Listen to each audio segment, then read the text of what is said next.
Assalamualaikum warahmatullahi wabarakatuh. Dalam rangka melaksanakan kegiatan masa libur kerja, saya bersama teman sudah menjadi kebiasaan untuk melakukan penelitian yang menurutku penting dan mungkin tidak penting untuk orang lain. Seperti pada awal kata pendahulu ini, saya menyatakan bahwa diri saya bukanlah jebolan sekolah akademis yang memuat tentang perjalanan jenjang pendidikan sekolah perguruan tinggi, entah perguruan tinggi negeri maupun swasta.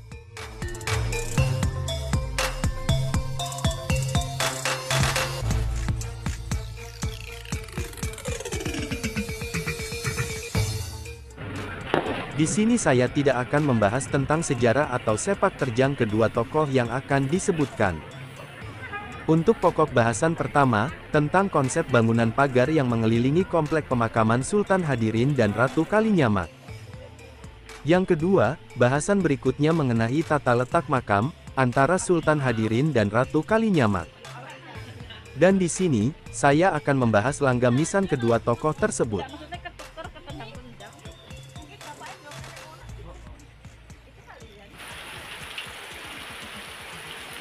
Di setiap daerah, pastinya memiliki kisah sejarah yang sangat berharga, serta meninggalkan jejak atau warisan yang nampak dan bermakna untuk masyarakat sekitarnya.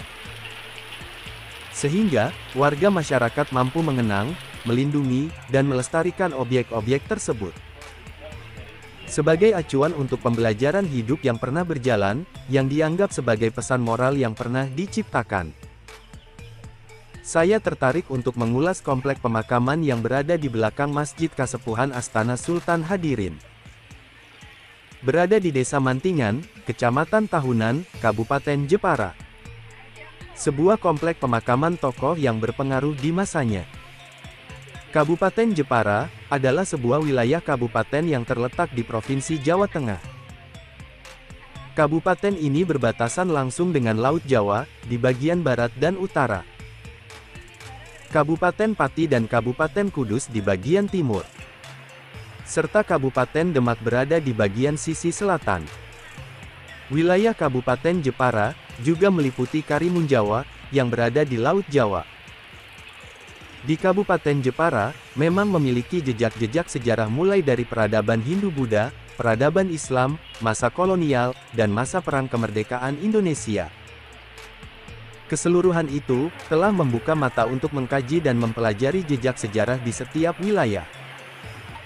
Seperti pada misi awal pembahasan pertama, bangunan komplek pemakaman Sultan Hadirin dan Ratu Kalinyamat, memiliki denah berbentuk kotak persegi panjang, yang membujur ke arah selatan dan utara.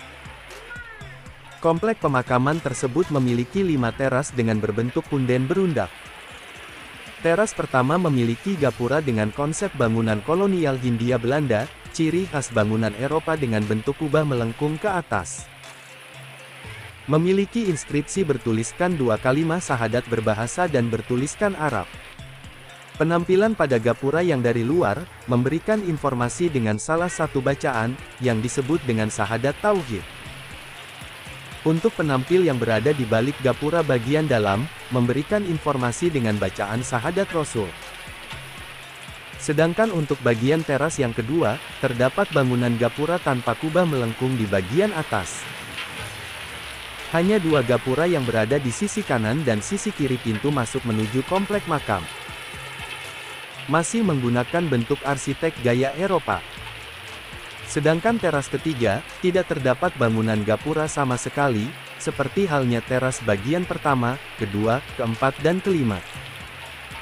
Berupa lahan lapang yang dijadikan komplek pemakaman Kasepuhan, yang memiliki perjalanan masa periode awal tahun 1900-an. Untuk bagian teras keempat, memiliki bangunan pagar bumi yang mengelilingi komplek pemakaman, lengkap dengan gapura langgam Majapahitan, disebut dengan gapura bentar.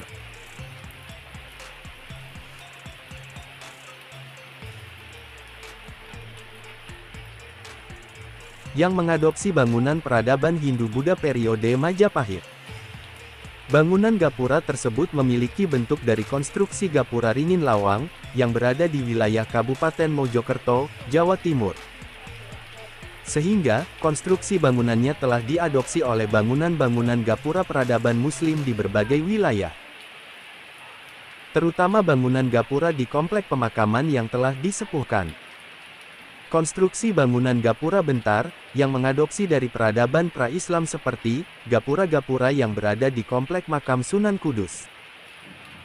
Gapura Segoro Pamuncar, pintu masuk utama ke Komplek Makam Sunan Tembayat, di wilayah Klaten. Gapura utama Komplek Makam Sultan Agung Hanyokrokusumo, yang berada di Astana Kasepuhan Raja-Raja Mataram Islam Imogiri, Bantul. Disebut dengan Gapura Supit Urang, atau Gapura Capit Urang. Adapun hiasan yang terpahat pada setiap bingkai pada dinding pagar, tetap tidak meninggalkan tradisi dari leluhurnya kala itu. Berupa penampil dengan hiasan palang Romawi, atau bidang hias tapak darah, yang memiliki sebuah arti sebagai penolak balak. Keseluruhan bangunan menggunakan material bata kuno atau banon. Perkiraan, bata-bata kuno tersebut dibuat, dan dipergunakan untuk membangun, sudah masuk periode Mataraman. Walaupun, secara kajian ilmiah, belum pernah ditemukan catatan yang membahas tentang objek tersebut. Akan tetapi, bangunan seperti ini memiliki perbandingan, dengan bangunan komplek makam kasepuhan di Tembayat, Kota Gede dan Imogiri. Perbedaan hanya terletak pada komponennya saja, antara komponen banon periode Hindu-Buddha dan periode peradaban Islam. Perbedaan itu terletak pada ukuran besar dan kecil, tebal dan tipis, dan ukuran luasnya saja.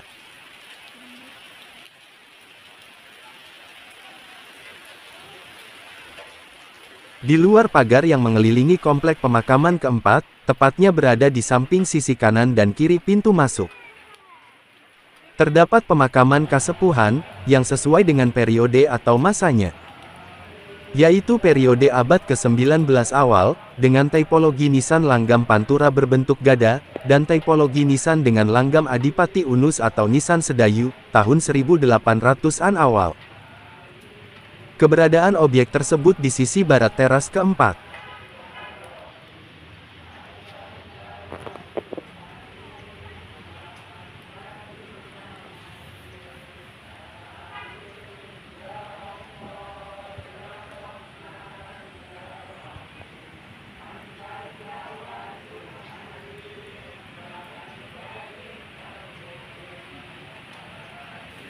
Sedangkan komplek pemakaman yang berada di sisi timur luar pagar, berdekatan dengan bangunan Masjid Agung Astana Sultan Hadirin, secara keseluruhan menggunakan langgam Adipati Unus, atau nisan langgam Sidayu.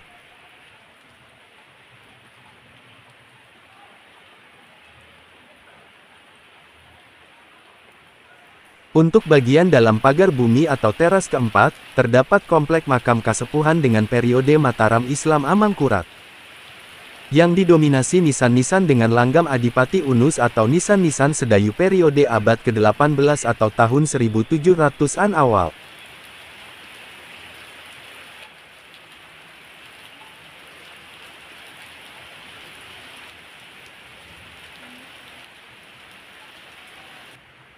Untuk teras yang kelima, adalah komplek pemakaman Sultan Hadirin dengan Ratu Kalinyamat, dan beberapa makam tokoh-tokoh penting di masanya. Komplek makam Sultan Hadirin dan Ratu Kalinyamat, berada di dalam pendopo dengan ruangan yang cukup luas, dikelilingi pagar bumi yang menggunakan bahan baku banon. Di teras kelima inilah, sebuah rangkaian bangunan pagar bumi memiliki pintu utama berupa gapura dengan langgam Majapahitan.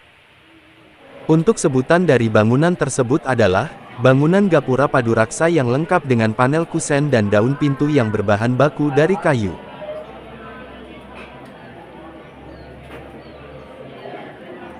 Sebuah bangunan yang mengadopsi konsep dari jejak peradaban Hindu-Buddha sebelum Islam masuk ke Nusantara.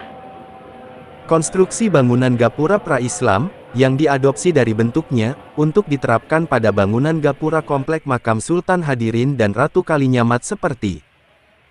Adapun bangunan gapura pra-Islam yang diadopsinya antara lain Candi Bajang Ratu, yang terdapat di wilayah Kabupaten Mojokerto, Provinsi Jawa Timur.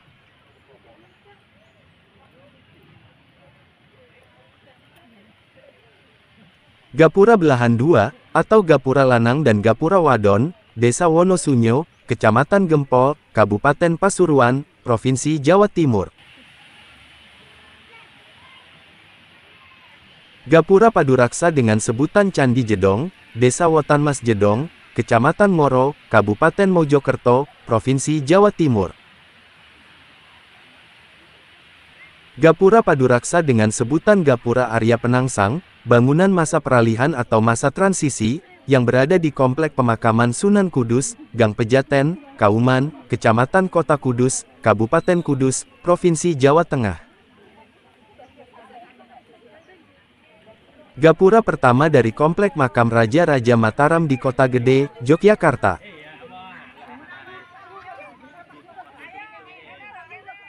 Gapura dengan arsitek Paduraksa bagian kedua, setelah Gapura Supit Urang yang menempati urutan pertama. Berada di Komplek Pemakaman Sultan Agung Hanyokrokusumo, Imogiri, Bantul, Yogyakarta.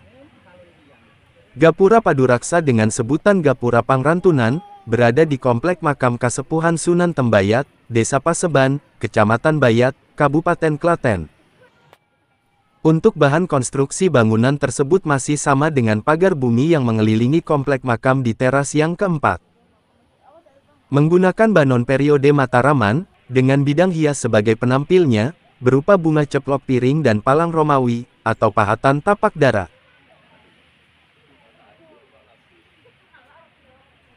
Bagian dalam terdapat hiasan gapura berupa pipi tangga dengan bentuk makara yang ditampilkan.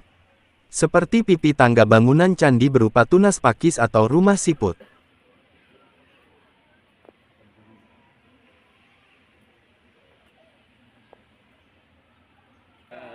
Makam Sultan Hadirin berada pada bagian tengah di antara makam Ratu Kalinyamat, dan salah satu makam tokoh yang diduga puteranya. Nisan Sultan Hadirin memiliki pahatan dengan simbol Surya Majapahit, istilah umum dalam penyebutannya. Sebenarnya bukan lambang Surya Majapahit, melainkan Suryo Sumunar. Memang simbol tersebut mengadopsi dari alma mater Kerajaan Majapahit. Pada bagian pinggang nisan terdapat hiasan berupa ornamen patran. Di bawah pinggang nisan, terpahat hiasan yang disebut dengan Bremara Wilambita, yang memiliki arti, tawon kombang ngeleng, sebutan dalam bahasa Jawa, atau, tawon kumbang masuk ke dalam goa.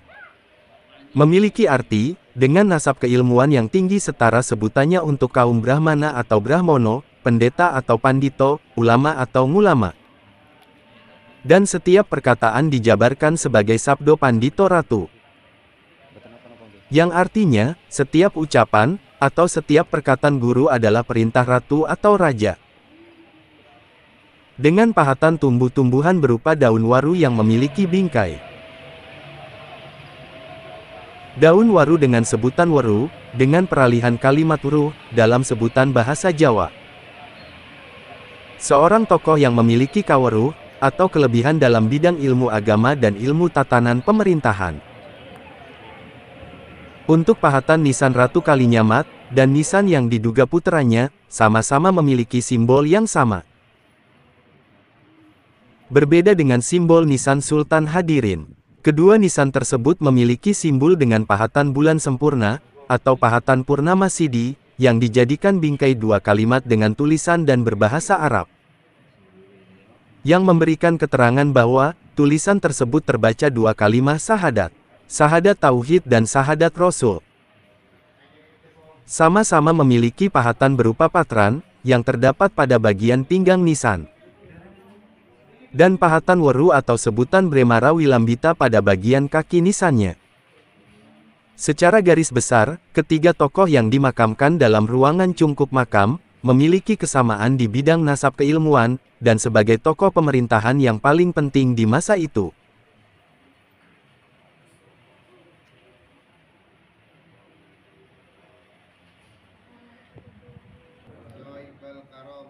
Ratu Kalinyamat dikenal sebagai tokoh historis legendaris yang dibicarakan masyarakat dengan berbagai versi.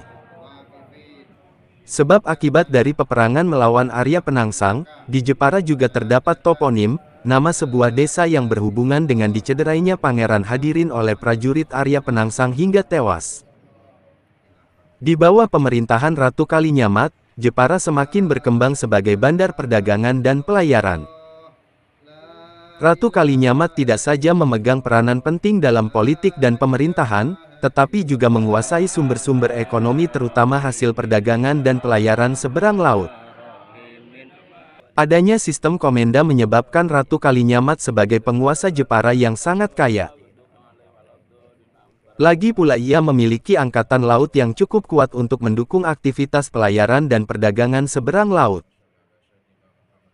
Jepara berkembang menjadi bandar perdagangan dan bandar transit yang dikunjungi para pedagang dari berbagai bangsa dan suku bangsa. Oleh karena ia menguasai aktivitas ekonomi dan perdagangan itu, maka wajar jika ia dikenal sebagai penguasa yang sangat kaya. Kekayaan Ratu Kalinyamat merupakan faktor pendukung utama bagi kekuatan politiknya.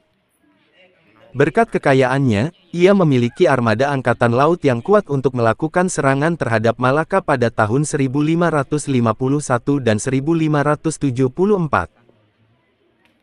Serangan itu dilakukan atas dukungannya terhadap kerajaan Johor dan Aceh, yang memintanya untuk membantu mengusir Portugis dari Malaka. Permintaan kedua kerajaan itu memberikan gambaran bahwa secara politis Ratu Kalinyamat dikenal sebagai penguasa yang sangat kuat dan namanya cukup termasyhur. Popularitasnya sebagai kepala pemerintahan tidak hanya dikenal di kawasan Nusantara bagian barat saja, tetapi juga di Nusantara bagian timur. Keberaniannya melawan kekuatan asing telah dikenal di sepanjang Nusantara, dari Aceh, Johor, hingga Maluku. Di samping itu, Ratu Kalinyamat dapat menjalankan persahabatan dengan kerajaan pedalaman sehingga dapat memelihara stabilitas politik.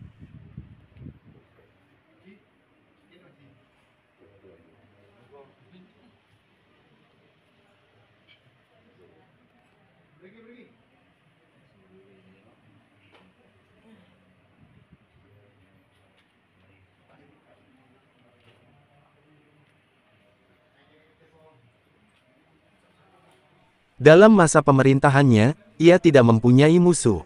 Sebagai pewaris kekuasaan Kesultanan Demak, Ratu Kalinyamat memegang peranan yang terpenting dibanding dengan penguasa-penguasa yang lain di pantai utara Jawa pada abad ke-16.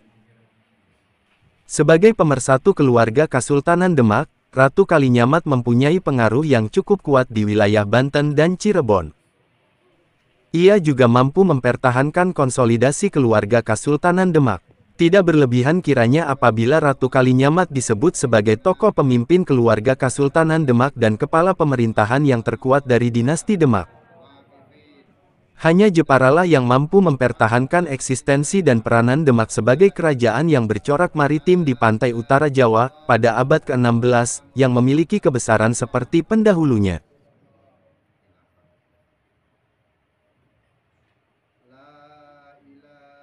Dengan mempelajari kehidupan dan peranan Ratu Kalinyamat, diperoleh pandangan yang lebih lengkap mengenai perkembangan historis peranan dan kedudukan wanita Indonesia.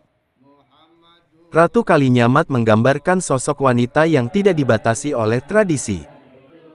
Aktivitas dan peranan Ratu Kalinyamat memberikan suatu bukti bahwa tidaklah benar jika wanita Jawa, dari kalangan bangsawan tinggi, sangat dibelenggu oleh kungkungan feodalisme. Kasus Ratu Kalinyamat jelas membuktikan bahwa wanita kalangan bangsawan justru mempunyai peluang yang lebih besar untuk tampil, guna memainkan peranan penting yang sangat dibutuhkan, baik dalam bidang politik maupun ekonomi. Karena didukung oleh wewenang tradisional, yang terutama karena masih keturunan dari keluarga besar Ratu Kalinyamat.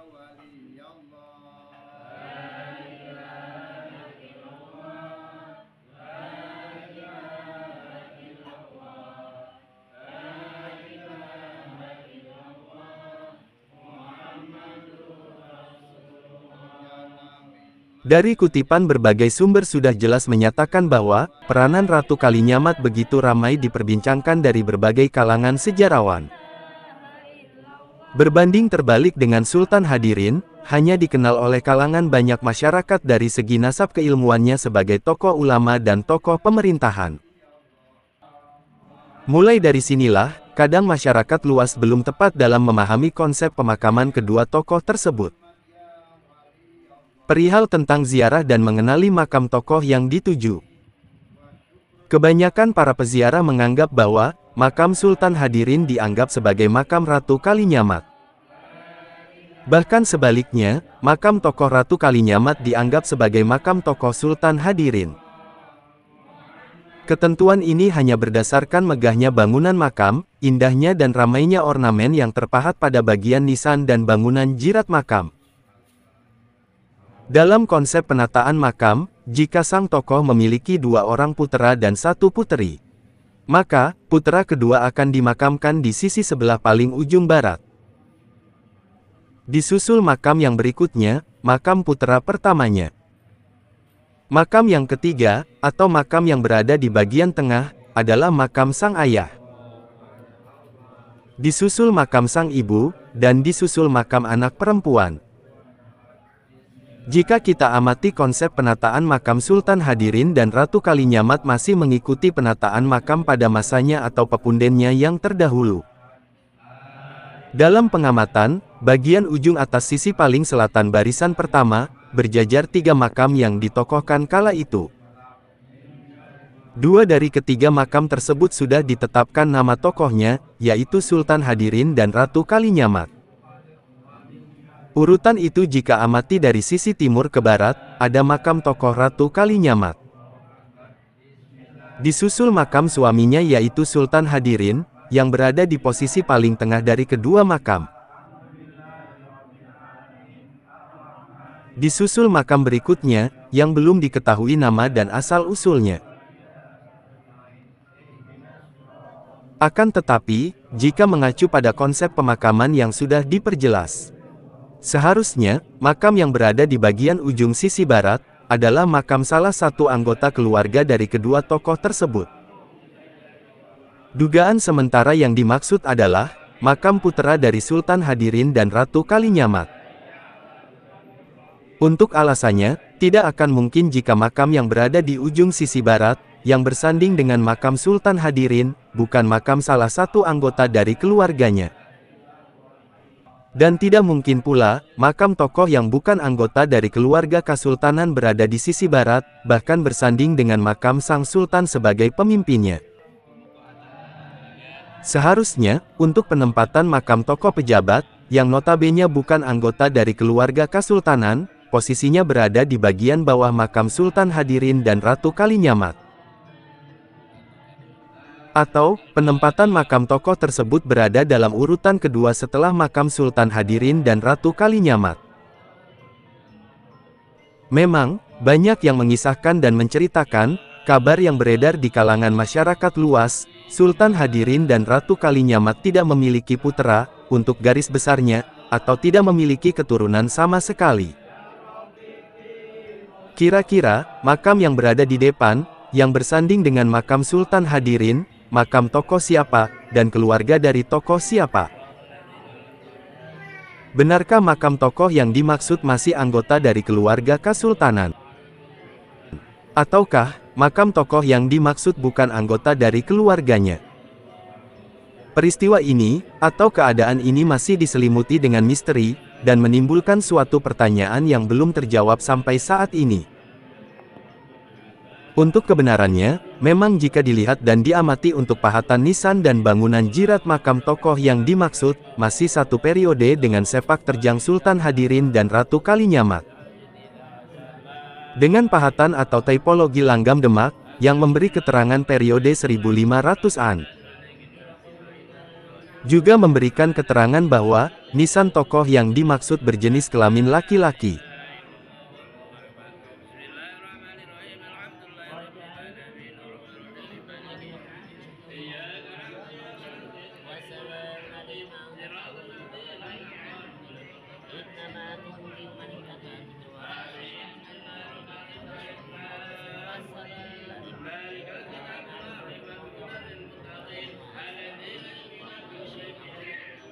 Urutan kedua setelah makam Sultan Hadirin dan Ratu Kalinyamat, lebih tepatnya berada di sisi timur baris kedua. Makam salah satu tokoh ini berada di bawah makam Ratu Kalinyamat dan hampir ditertata secara berjajar. Terdapat makam seseorang dengan nasab keilmuan yang tidak diragukan lagi. Sosok tersebut termasuk golongan tokoh pejabat pemerintahan dari Kesultanan yang dipimpin oleh Sultan Hadirin dan Ratu Kalinyamat. Untuk tipologi nisan memberikan keterangan, dengan langgam Lamongan Jawa Timuran. Kondisi bangunan jirat makam, dan kondisi pahatan nisan masih terlihat utuh dan masih sempurna. Bahan baku yang digunakan untuk pembangunan makam dipilih dari bahan baku batuan putih, sejenis batu cadas atau wadas, yang rentan akan sentuhan benda keras, pelapukan atau korosi. Nisan tersebut berdiri di atas satu lapis lapik, dengan pahatan bermotif kelopak Padma. Pada bagian pinggang nisan terdapat dua pahatan sabuk yang membalut hampir mencapai setengah dari tubuh nisan. Untuk pahatan berupa balutan sabuk di atas pinggang, pahatan ini yang nantinya akan dipakai lagi untuk nisan periode berikutnya. Pada bagian permukaan nisan terdapat simbol bulan sempurna atau Purnama Sidi, memiliki arti penerangan yang sempurna untuk dunia yang gelap. Kira-kira sosok tokoh siapa, berasal dari mana, dan gelarnya apa? Untuk kisah sepak terjang tokoh yang dimaksud, belum dapat diketahui kisahnya. Karena, sejauh ini belum ada yang menemukan literasi atau sumber yang membahas tentang sang tokoh. Tapi, jika dikaji lewat tipologi nisan, beliau adalah tokoh dari wilayah Lamongan, yang mengabdikan dirinya di garis bawah Kesultanan, yang dipimpin oleh Sultan Hadirin dan Ratu Kalinyamat. Peranan tokoh tersebut sebagai pejabat yang memiliki gelar yang dianugerahkan dari Kesultanan setempat. Semua makam yang berada di dalam ruangan bangunan cungkup, memiliki nisan dengan pahatan yang memberikan informasi periode atau angka tahun 1500-an. Periode angka tahun ini bersamaan dengan masa keemasan Kesultanan Demak, bisa dibilang sejaman dengan sepak terjang Wali Songo di Tanah Jawa. Di luar komplek bangunan makam Sultan Hadirin dan Ratu Kalinyamat, ada salah satu objek benda cagar budaya berupa talang air kuno, atau sebuah komponen yang dulu pernah terpasang pada salah satu bangunan peradaban Hindu kala itu. Memang, mungkin hanya sebuah panel untuk penghias saja, kan tetapi ketika objek tersebut dibahas akan menimbulkan perdebatan yang sangat panjang. Keberadaan objek di komplek pemakaman Kasepuhan pada teras kedua ini, akan tetap dibahas. Karena, akan sangat menarik ketika objek tersebut dikupas tentang pahatan ornamen yang menghiasinya. Dan semoga saja, akan lebih memberikan wawasan dan informasi tambahan tentang suatu keadaan. Yaitu, tentang tempat yang dijadikan komplek pemakaman tokoh penting periode Kesultanan Demak. Sebutannya Jaletwara, merupakan salah satu komponen dari sebuah bangunan dari peradaban Hindu-Buddha kala itu. Peradaban yang sangat jauh rentang waktunya, sebelum Islam masuk ke wilayah Tanah Jawa, dan jauh sebelum kerajaan Islam pertama kali di Demak berdiri. Jaletwara, merupakan komponen dari sebuah bangunan kuno berupa sendang atau petirtaan kuno. Panel Jaletwara juga terpasang pada konstruksi bangunan candi, tempat pemujaan dewa masa itu. Penggunaan panel tersebut, hanya berada di bangunan petirtaan atau sendang kuno yang memiliki sumber mata air yang memancar atau mancur. Sedangkan untuk bangunan candi, panel Jaletwara difungsikan sebagai penghias tiap sudut kaki atau selasar bangunan candi. Dan memiliki fungsi untuk pembuangan curah air hujan yang tergenang di atas lantai kaki candi. Supaya tidak terjadi korosi, pelapukan, pada komponen-komponen pada lantai itu sendiri. Efek dari zat asam yang terbawa oleh curah hujan yang begitu banyak, komponen Jaletwara tersebut, juga tidak bisa dijadikan acuan untuk menetapkan asal-muasal dari sebuah bangunan, antara petirtaan kuno atau bangunan candi. Untuk mengetahui hal demikian, harus dikaji ulang dengan bukti, dari bentuk material atau komponen sebagai pembandingnya. Demikian juga, untuk menetapkan awal temuan panel tersebut, butuh kajian ulang dan bukti komponen lainnya. Karena, panel Jaletwara hanya ada satu buah saja, dan tidak ada temuan pendukung lainnya di komplek makam teras kedua. Belum dapat diketahui asal-muasal temuan panel Jaletwara ini. Benarkah panel tersebut berasal dari komplek pemakaman Sultan Hadirin? Ataukah temuan dari luar komplek makam Sultan Hadirin?